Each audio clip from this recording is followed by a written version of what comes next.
Hello and welcome to today's webinar on the prospect for Korea peace. My name is Seung-hee John and we'll get started in a few minutes.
Hello, welcome everyone. My name is Seung-hee John and I'm a professor at Boston College and co-chair of the New England Korea Peace Campaign. Today's webinar is titled Approaches by the South Korean Peace Movement to Bringing Peace and Demilitarizing Tensions Among the US, South Korea, and North Korea. This webinar is sponsored by the New England Korea Peace Campaign, the Campaign for Peace, Disarmament, and Common Security, and Massachusetts Peace Action. As our attention is much to the Ukraine situation and growing economic and climate challenges, it seems that a perhaps stealth or not so stealth movement by multiple state and other players and actors to building up tensions around Korea. We have today a great speaker from South Korea, South Korean peace researcher and former advisor to the Moon Jae-in government, Mr. Francis Lee. He will share his valuable insight on these recent developments and newer action plans. I will introduce him just briefly.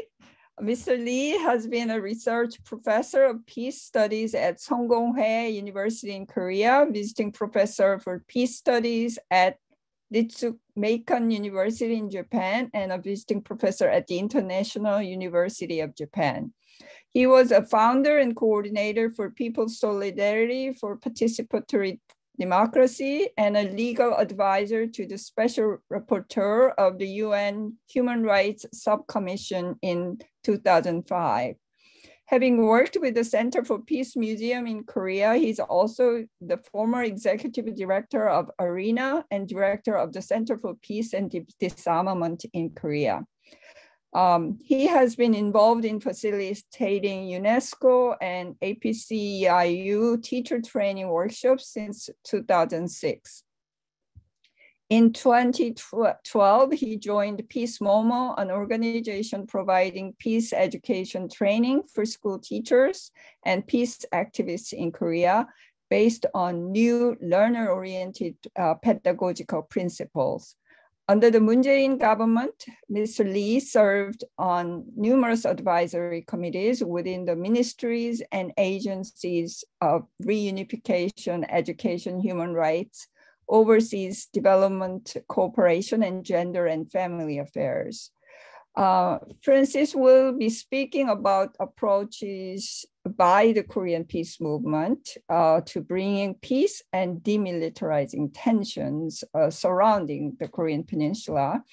This will be a great opportunity for us to catch up on the new developments since we heard from Mr. John Pfeffer in September and Dr. Simon Chun and Mr. Tim Shorrock in May and learn what we can do to prevent conflict and bring peace to Korea.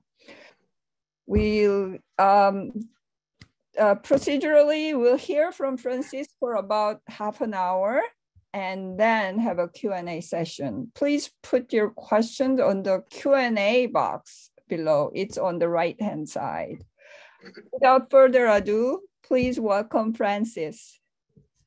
Hello, thank you. Thank you, Singi, for a very kind introduction. And welcome. Hello, everyone. My name is Francis. I'm very happy to be part of this community, Action Networks for Peace, Korea Solidarity Networks. Thank you for your time and having me in this webinar. What I want to do today is to share some of my thoughts and analysis and possibly some perspectives for future actions regarding the recent situation in Northeast Asia. Let me start from the failure in Hanoi 2019 of the summit between DPRK and the USA. As many people have already noticed, this failure must have been a serious blow to DPRK and especially leadership. And it seems after the summit, DPRK changed many positions, and one of which is that they openly declared that DPRK will not seek lift of sanctions in exchange of its nuclear weapons and other things.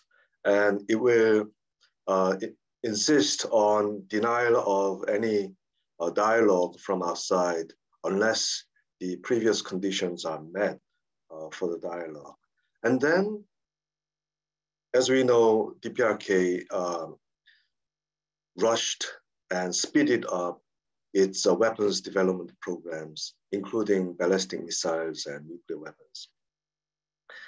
So then something very important happened in South Korea in 2022. As you know, we had a new government in May, conservative, and his major election campaign agenda and the actual security agenda are composed of, first, strengthening the US ROK military alliance towards a trilateral alliance of Japan, ROK, and US, a restoration of trilateralism in this region. And second, his team emphasized very much on restoration of extended deterrence, which is a combination of nuclear and conventional warfare to respond to the so-called North Korean threat. And at the same time, this is not well known to outside. His team, security team, emphasized very much on massive retaliatory capability by South Korean military. And they identified their strategy towards North Korea as three axes. Number one, the first axis includes preemptive strike in case of nuclear attack, the signs of nuclear attack from DPRK. So now South Korea made it very clear that its military strategy includes preemptive first strike capability. And the second one is extended missile defense system by South Korea alone. And number three is also very important. The third axis of the military strategy is massive retaliation towards North Korea. So that was a very, scary and dangerous development on the part of South Korea. Let me highlight what happened after that with the new government. Then we have in September, newly restored ROK-US joint military exercise, which has been postponed for about 5 years, except the computer simulated exercises. Now this year in September, the joint exercise in full scale, the largest scale, including computer simulation, but actually mobilizing actual troops to the scale of 70 or 80 or even 90,000 troops from two countries. And the major part of this joint exercise are composed of field operations. And this exercise mobilized a Ronald Reagan carrier, aircraft carrier, and 20 frigate-level Navy ships from two countries, with a submarine which is capable of launching nuclear weapons. So that exercise has been going on in September. And I like to draw attention to the statement issued by US and South Korean military leadership in September, in middle of the exercise. It's called Extended Deterrence Strategic Cooperation Task Force, or similar like that. And the joint statement included that the focus of the exercise is to heighten the strategic readiness and for the cooperation, not only in the area of missile defense, but in all areas of extended multi-aerial exercise, including cyber and outer space defense. And the exercise will continue with this focus. And they announced that in the next the joint exercise next year, in the first half of next year, the American troops' participation will be 3 to 4-fold larger than this year. And the response from the reaction from South Korean government, Yoon's government, was even more scary, because for the first time in several decades, I remember, if I'm remembering correctly, Yoon's government declared that all ministries of the government will participate in this joint exercise as a national total warfare. They use this term, nationwide total warfare, with all ministries in the joint exercise. And this was an exercise, especially including the third axis of the ROK military strategy, which is massive retaliation. And the US forces in the exercise, surprisingly, they showed films and photos of part of the exercise, which is decapitation operation. So US special forces doing field exercise in the name of decapitation operation, which is to remove the leadership of the enemy state. So that has happened in September. And as you know, it was also in September that DPRK tested almost daily about 40 ballistic missiles. This is a record high number. And one of the ballistic missiles flew over Japan. And Japan's reaction was also very high. So here, are we to assess this situation as a continuation of the previous tension with the DPRK? Are we going to assess these developments, heavy military mobilization in the region, as something just related with the nuclear weapons development by DPRK? Are these tensions provoked and caused by DPRK's nuclear programs? I think there is an ongoing old stories here, and there is a need to develop new discourses, new ways of explaining the escalation of this conflict.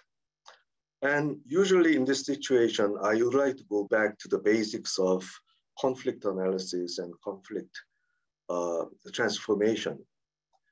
In principle, conflict is never unilateral. Conflict cannot be created by one actor, by one side. conflict by nature is relational, it's mutual. So if there is an escalation, escalation is a relational phenomenon, and it's a mutual phenomenon. So if we continue to describe the tension in Northeast Asia as something Korean or something North Korean, then I think we are failing to understand the situation, let alone the historical context. So the next point I'd like to approach is that we need to go back to the basics of understanding the conflict and place the situation in a mutual, relational, and multi-actor framework. Yes, partly it originates from the Korean War. Yes, partly it originates from the unfinished Korean War, lack of a peace treaty. So therefore, there is a necessity to install a peace treaty to reduce the tension. That's all true. But let's try to think if there is more fundamental regional structure or regional context which propels this kind of tension repeatedly. So I want to go back to Japan, and in April, it happens that there was very important strategic paper from the ruling party to the government, which says Japan should increase its military budget by $7 billion every year so that it can double the military budget in 5 years. What is the objective of this increased military budget? Now, this budget plan was adopted in June 7th. And I'd like to highlight this month. This is 3 months before September. So for the first time in modern Japanese history, they adopted a defense budget increase plan, which is like $7 billion every year. And the objectives are stated in other documents that Japan should acquire offensive capability, which is closely linked with the US-Japan alliance, and also which should also be closely linked with high-tech intelligence, information, and AI, artificial intelligence machinery of today's warfare. So the newest development in Japan is that Japan has finally decided, instead of arguing with or meddling with Article 9 of the Constitution, they just decided to go ahead with transforming its defense army into a fighting army with full offensive capability. And the phrase appears in this strategic paper that the purpose of offensive capability is to destroy the enemy military bases in the region. So DPRK should be a logical target in this, but given the military budget and Japanese the usual capability, I think this has a regional purpose as well, not just targeting DPRK. So combining all these recent developments, I should say that DPRK is not creating a situation on its own. It's not just creating a situation to give new signals to Washington. I think this is a response to the recent developments in Northeast Asian region. And I want to add one more very important piece of information, which was a statement by Pyongyang, by DPRK on 8th of September. So Kim Jong-un declared on 8th of September that DPRK will enact the nuclear force policy into the law. And he outlined the details of this law, that DPRK is legitimate to use first strike with nuclear weapons under 5 conditions. And condition number 1 is that if DPRK perceives imminent threat of attack by weapons of mass destruction, it will do the first strike with the nuclear weapons. And number two, if the PRK perceives operational necessity of using nuclear weapons, it will use. Number three, if the PRK perceives that its national leadership is under serious threat from outside force, it will use nuclear weapons first. And number four, if the PRK's major facilities are under attack or under imminence of attack, then it will use the first strike. Number five, if there is any circumstances that the state of the PRK is in crisis by outside influence, then it will use the first strike. So what is this declaration? I think logically, from a very benign observer standpoint, this declaration of nuclear force or nuclear weapon state. So DPRK in early September declared that it is a nuclear weapon state. And this date coincides with the joint statement of the US and ROK on extended deterrence, which includes nuclear force, and the start of a new wave of joint military exercise, which included the so-called strategic assets, that is aircraft carrier and B-52 and B-1B bomber, B-1B bomber directly flying from US soil into the Korean Peninsula with nuclear bomb capabilities. This happened together in September. So what am I trying to say is that to the friends and colleagues and activists of peace movement, that we have a new situation. And this situation has started from the failure of Hanoi summit in 2019. And we have to recall the past history that the nuclear weapons development and armament by DPRK was very slow when there was an engagement from US and from South Korea. And they speeded up in a very rapid way from 2019 when all engagement and dialogue have stopped. And one very shockingly strange thing to me is that even after September 8th, when DPRK declared de facto nuclear weapon state, there's no response from South Korea. There's no response from Japan. There's no response to Washington, even though this is a total failure of 3 countries trying to contain nuclear programs of DPRK over several decades. So I think this year marked the concluding failure of decades of attempts to stop or deviate DPRK's nuclear program. So I'd like to propose we have to face that a very fundamentally new situation is arising, especially from this year. And we have to think seriously and devise new ways of responding to the situation and responding to different positions. So finally, I'd like to sketch a few ideas. This is not very mature yet. I'm very much troubled and I'm very much concerned about these developments.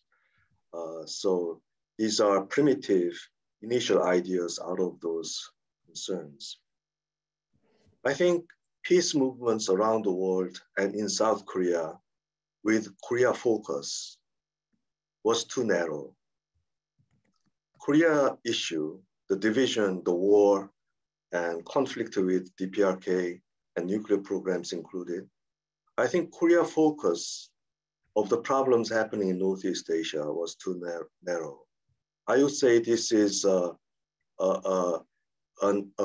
Koreanized interpretation of the global conflict that is happening in the region. I think this year has demonstrated that the conflict with DPRK or in relation with the DPRK was actually a regional conflict with rapid armament on all parties involved.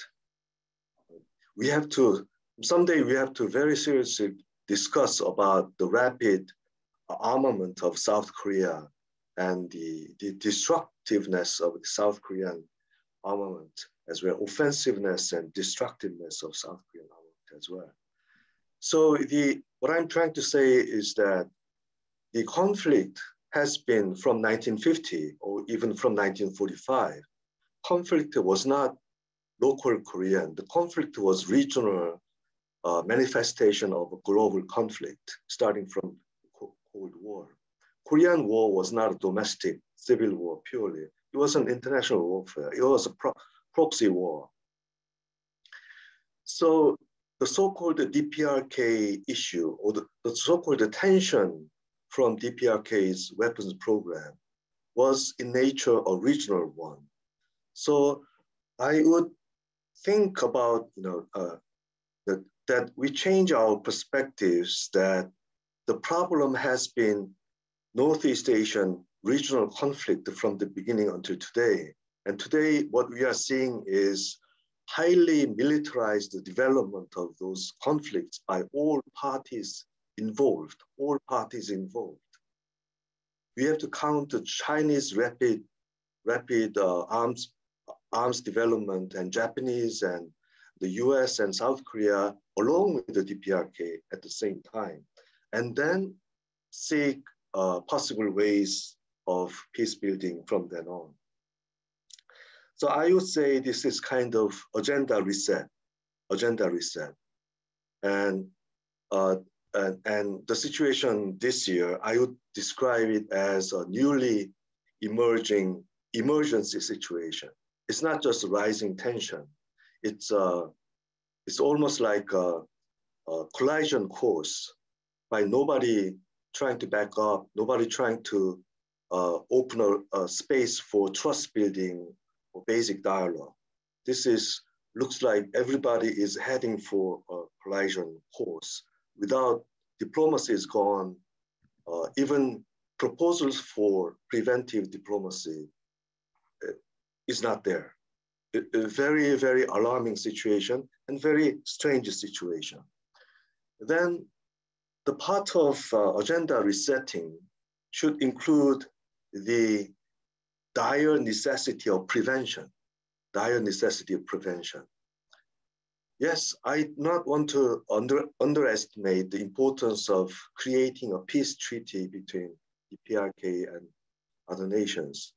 But the military movements this year is so dangerous that I think we should think about some sort of short-term, immediate interventionary actions. If the governments are not moving, that's always the role of peace movements and civil society. So prevention should be more highlighted than a previous period.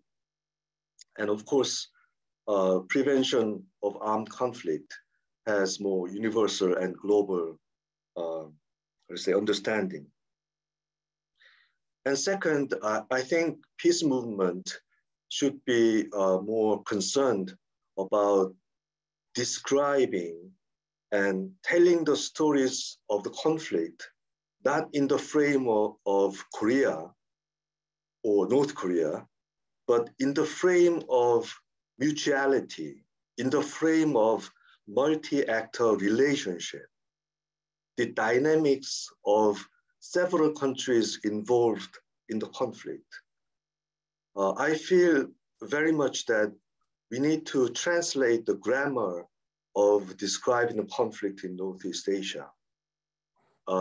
It's part of China-US rivalry, and DPRK is an important actor, but it's part of the big picture and so forth, especially after the war in Ukraine with the fact that Russia is increasing its military activities, and the PRK is also very keen in seeking cooperation with Russia and China on its future agenda.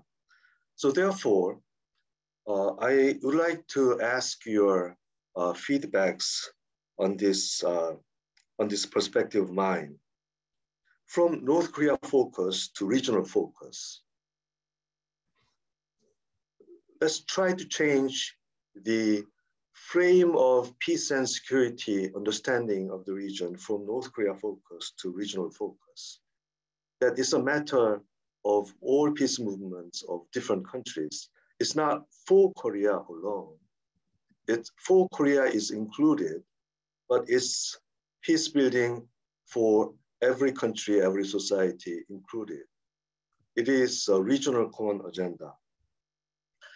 And what do we do with the rise of tensions in the region with a speed like this year? I think usually the role of the peace movement starts with early warning. So today my final point is to stress the necessity of early warning as a regional voice, from solidarity of peace movement in the region, including the US, and early warning as a foundation for developing strategies and programs for preventive diplomacy.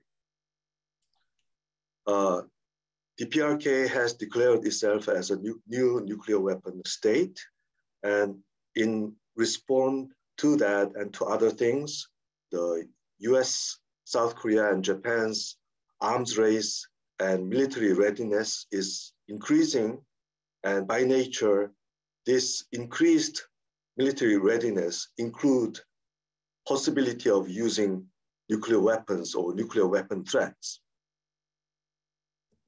So I think this situation more than deserve for early warning. I find it very strange is that no agency, no actors are serious about sending the alarming bell at this level of military activities in the region. So if we together as a regional voice succeed in creating a sound, rational, analysis-based, early warning arguments, messages across the region and to the corners of societies, then I think we can call for multi-level preventive diplomacies dealing with the different governments, all governments in the region and all leaders in the region.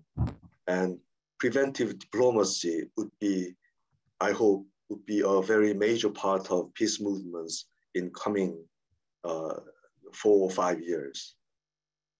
So this is a very rough sketch of my initial thoughts on the situation in the region, especially looking at what happened in September last month. Thank you very much. So that's my talk.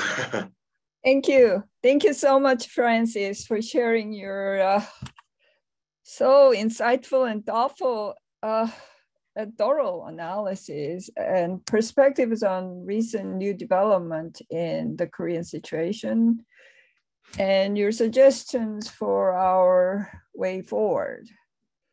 You pointed out that this situation is not created solely by DPRK at this point, that it's a new phase of peace crisis in Northeast Asia that calls for an agenda reset and narrative frame shift from a North Korea focused one to regional focused one. You mentioned that we have entered a fundamentally new emergency situation in Northeast Asia after Hanoi debacle and the directions taken by conservative Yoon government in Korea in collaboration with the Kishida government in Japan and the US. That our focus needs to shift to possibly short-term interventionary preventive diplomacy. would you elaborate on it in terms of what US peace activists can and should do from this point on? How could we send off the alarm bell together loud enough so all the people concerned should act? Well, Seung-hee, thank you for your excellent summary of my points. That was much better than I thought. Thank you very much. For that question, I think you're assuming that I'm less pessimistic than the peace activists in the US to talk to Washington people. Actually, I'm not very clear on this. I don't know how to talk to policymakers in Washington. I don't have much experience. And I heard that there is a kind of low-key approach on DPRK, or even somebody mentioned North Korea fatigue. There's not very much that US can do in terms of DPRK, wait and see kind of attitude. But I just feel strange that, when there's a conflict between a stronger side and weaker side, it's usually the stronger side which has to make an initiative to make a change. So when the stronger side declares that it will not make any first move, I don't know how to break that barrier. I don't know. Well, thank you. It's a difficult question that we have to all really think hard and come up with solution to. Let's now open the podium to a Q&A. I'll go over the Q&A postings as best as I can.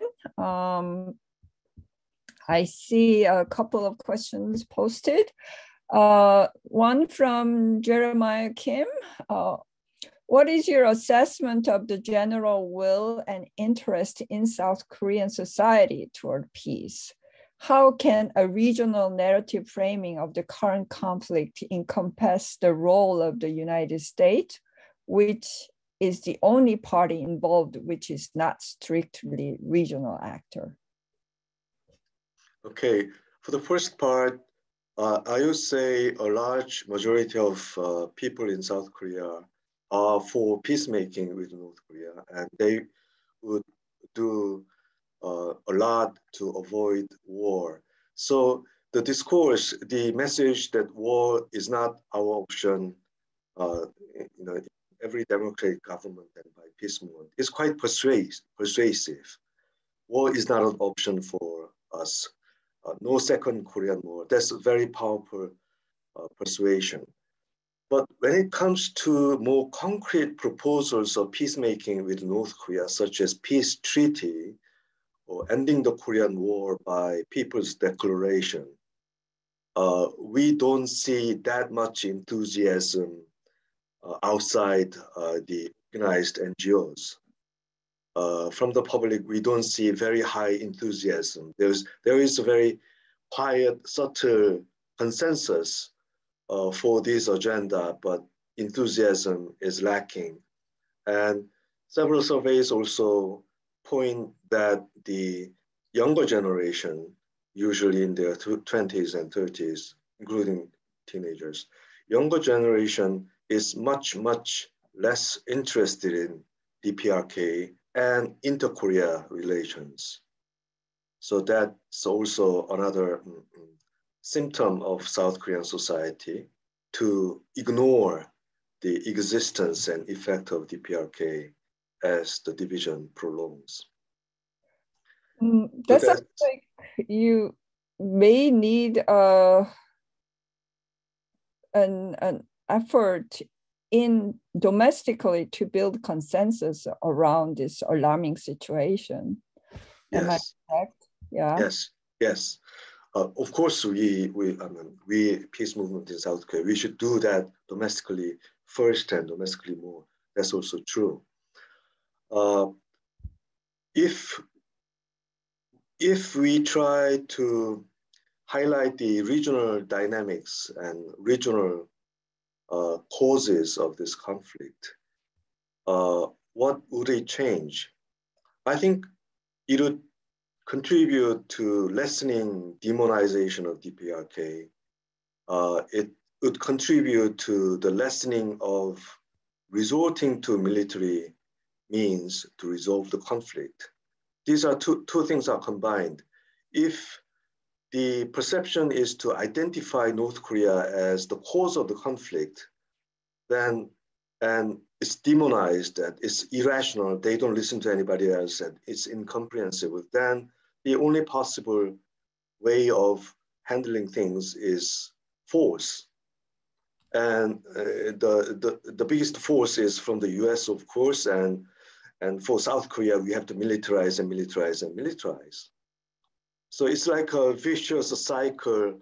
If, as we put more money and more weapons into the military, and the military will legitimize that the cause of all this conflict is DPRK and so forth, because DPRK will respond to the militarization of South Korea and the US.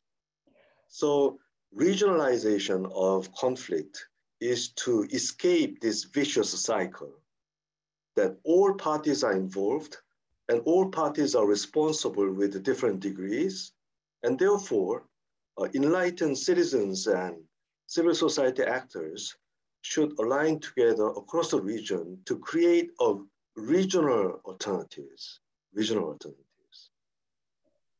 Oh, yeah, that sounds, hopefully we can make that happen. There are quite a few more questions now. I'll read one and then I'll follow with others after you answer that question. From Kilsang-yoon, what do you think about the US-Korea policy? The armistice agreement stated that all the foreign military to leave, but on October 1st, 1953, the US, South Korea went into the Korea, oops. Okay, so Korea UN, and I think his question is the US-Korea policy. Do you see any intensification, change, shift, etc.? What do I see as US foreign policy towards South Korea, you mean? The question was about South Korea. Well, South Korea has been a very important alliance, especially military alliance to the US, but now South Korea is one of the richest countries. So I think on top of that, the US needs South Korean economic contribution to the alliance, as well as military, physical military alliance. I think the economic, financial and economic support from Japan and South Korea are becoming increasingly crucial to the US military readiness in Northeast Asia. And geographically, I mean, if you look at the facts about American bases, military bases in South Korea and Okinawa, this is a forefront base country. I mean, that's purely military use, geopolitical and military use. So South Korea is crucial, providing the physical military facility and supply route and the bases and the combined forces. So I think that needs for the US will not change for quite some time. And I think common sense will tell that this heavy presence of US forces is not just for North Korea. As you know, the South Korean defense budget is more than entire national budget of DPRK. So given the huge imbalance of military might between two Koreas, the US heavy presence in Okinawa and in South Korea for something else, not just DPRK. That's what I'm saying. So DPRK has never been DPRK. It was part of China issue. It was part of the regional dynamics. Okay, Joseph Gerson, our co-sponsor. Joe, are you there? Yes, I am. Oh, do you want to add? We go on here. Hold a second. Yeah, am I in here? You know, I don't know that there's much to add. I mean, I think we need to start my video here. Yeah, I think we're in a situation where you know, the United States is committed at this point to two Cold Wars, the one with Russia and the one with China, and you know, the U.S. military budget at this point, I think, has been largely driven by the effort to contain China. And as Francis has said, in Washington and I think in much of the country, the confrontation with North Korea and North Korea's nuclear and missile efforts are really taken as something of a sideshow here in the United States. And I think the Biden administration is making the very serious mistake of replaying the Obama benign neglect diplomacy and approach, which is essentially no diplomacy. And as Francis was saying, this is likely to have disastrous ramifications. So I think, you know, I'm really grateful for Francis being with us. My hope is that his talk and the work of many of us can help to at least help to reignite focus on Korea and kind of regional efforts to reinforce U.S. dominance, which goes back now more than a century, to help move to build pressure for new policies. Thank you. Another question related to U.S. military, U.S. role from Shinha Park. The main role of this conflict, even back in the beginning in 1945, 50 till now, is the U.S. As we face this, this is not on DPRK, but regional and further global issue on military use. It all depends on the role of U.S. to resolve through multi-level diplomacy. Is U.S. ready or willing to take this new step in new reality? What is their current policy toward this? If the question is directed to me, I'm not ready to answer because the U.S. intention is really remote from my mind. Sorry about that. I will respond to.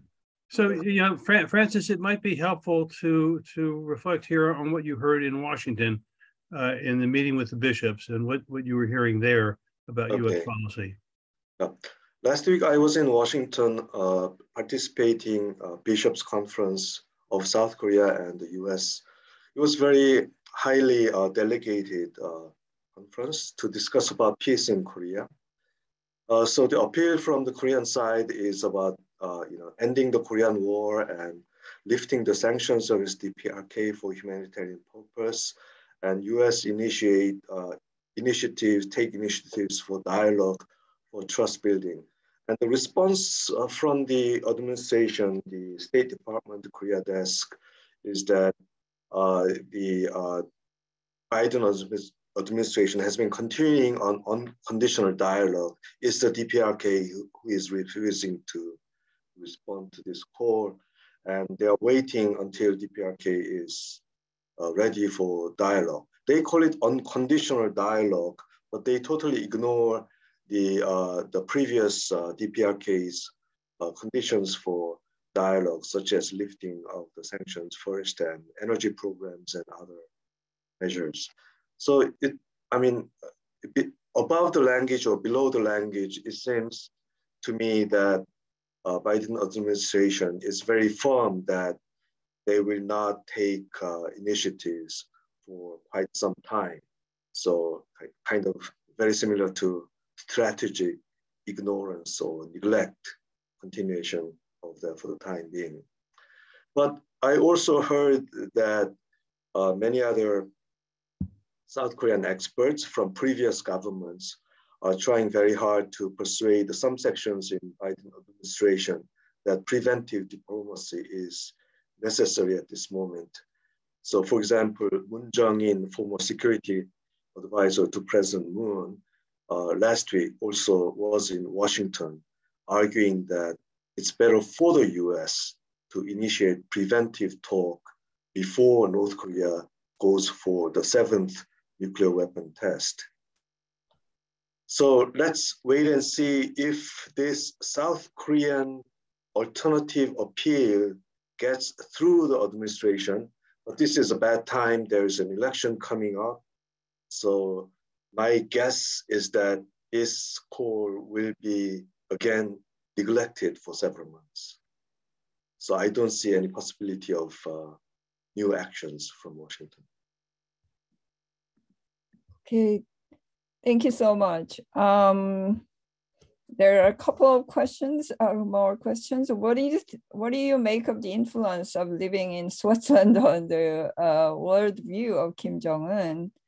Do you think it gives him an inside track on how Westerners think? And another question is, any role for reunification efforts, especially for the women? Okay, the second one first. I think women are very important in both peacemaking and peace building process. Also rewriting the history of war itself, re-understanding the Korean War from women's experience and perspective. I think this is a very, very vital and fundamental part of peace movement, especially in South Korea, which has not been paid enough attention. So I strongly believe, especially women and youth voices and their perspectives and their engagement in inter-Korea issues are important way forward for peace movement in South Korea. And there are many groups working on this. I'm optimistic on this. Women's peace movement in South Korea are vibrant and expanding and internationalizing. So that's, but still, our South Korean understanding of Korean War is highly militarized and masculinized from the formal education.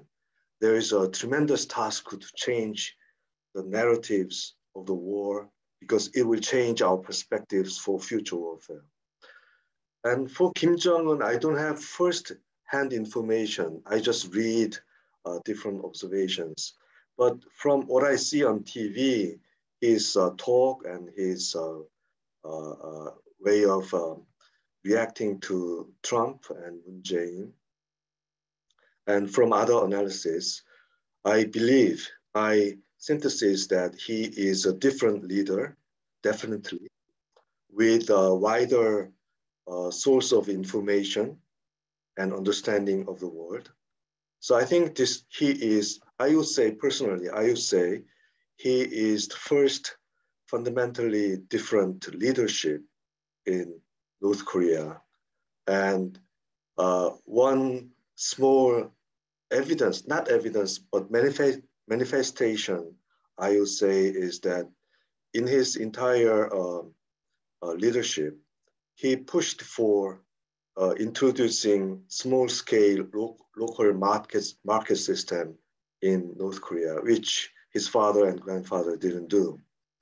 And this local market system became widespread and very much welcomed by local people, by North Koreans. And it created cultural and other changes in DPRK. Fundamental changes, I don't think so, but significant changes, yes. Very highly significant changes. Of course, there is ups and downs when the international conditions are very tense, then they will retreat from the market policy.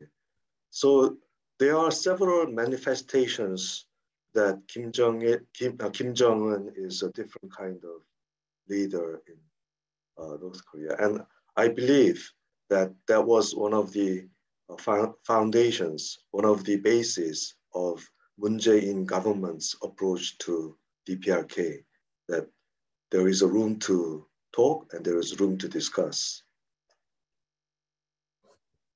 Could we take one more question before we close? There's a question. Do you think there's a difference between the Trump administration's general attitude toward Korea compared with the Obama or Biden administration?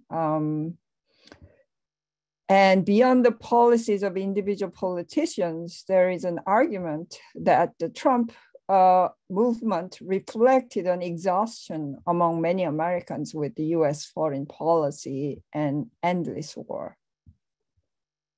Yeah, also for South Koreans, Trump is a big puzzle.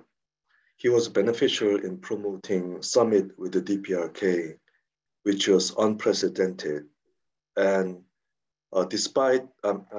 besides Trump personality and irrationality, I share with some of the South Korean perspective that this summit method, the top-down package deal by two presidents, was a speed track that we should take some assessment of. Given very long winding dynamics of the conflict concerning DPRK, if we want to speed up a sort of resolution, a top-down package deal is a very important methodology. So for us in South Korea, Trump will be remembered as trying that. The sincerity is another matter. Sincerity and continuity and consistency is another matter, and being played by John Bolton is another matter. What kind of president is that? That's another matter. But that new act, I think it deserves a memory, it deserves assessment. I think this is a very important question, so I'll just briefly read a question from Nan Kim. She mentions the edgier side of Hallyu, which is kind of sweeping through the world right now, that perhaps there is something that says about the current situation that we can harness something from it as well. Well, hello to Nan Kim. I think I didn't misrepresent it, too simplified her question. It was a long question, so. Okay. Nan Kim, I actually request you to give response to your own question. I don't know very well about BTS. I'm not a big fan of Hallyu. Before BTS, I used to despise Hallyu very much. I'm sorry about this. That's my personal taste.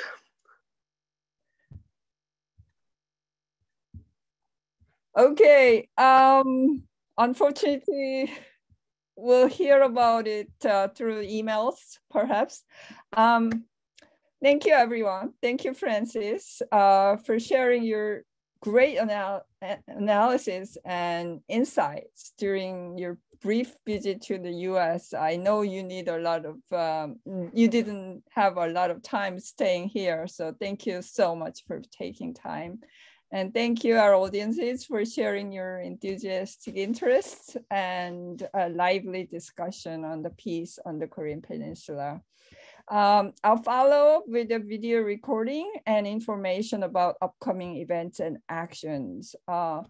Before we end tonight's webinar, I'd like to invite you all to join the Crossings screening.